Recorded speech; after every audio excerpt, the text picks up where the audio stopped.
Hello বন্ধুরা, শুভ দুপুর। চলে এলাম রোজকার মতো রান্না নিয়ে তোমাদের সামনে। তো আজকের 3টে বাজতে যায়, আমরা খেতে বসেছি। তো কি রান্না করেছি তোমাদেরকে দেখাচ্ছি, তো দেখো।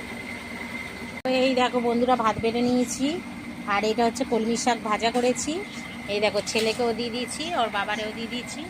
কলমি শাক ভেজেছি। আর এই দেখো, এটা হচ্ছে ভোলা মাছের সর্ষে বাটা, সর্ষে পোস্ত বাটা ভোলা মাছ দিয়ে করেছি। আর একটা জিনিস দেখাচ্ছি তোমাদেরকে, এই দেখো, এটা কি বলো তো বন্ধুরা, এটা হচ্ছে কাঁকড়া ভাজা, কাঁকড়া, তেলে কাঁকড়া।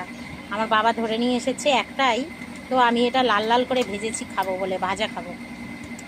তো এই হচ্ছে আজকের খাবার, শাক ভাজা আর মাছটাই করেছি, বেশি কিছু করিনি।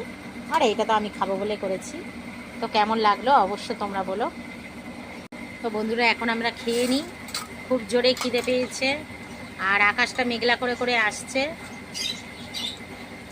খুব খিদে পেয়েছে, খুব খিদে পেয়েছে, মানে কি বলবো বন্ধুরা, খুব জোরসে খিদে পেয়েছে। এই দেখো, কলমি শাক ভাজা দিয়ে ভাত মাখিয়ে নিয়েছি, খেয়ে নিলাম।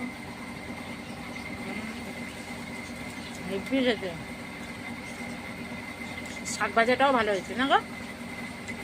দেশি শাক তো বন্ধুরা, বিনা সারের শাক।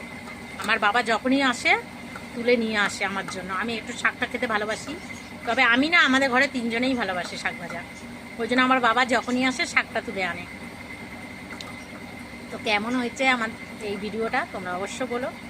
তো খেয়ে নিয়ে আপাতত তোমরা সবাই ভালো থেকো, সুস্থ থেকো, ভগবান তোমাদের মঙ্গল করুক। চলো, টাটা।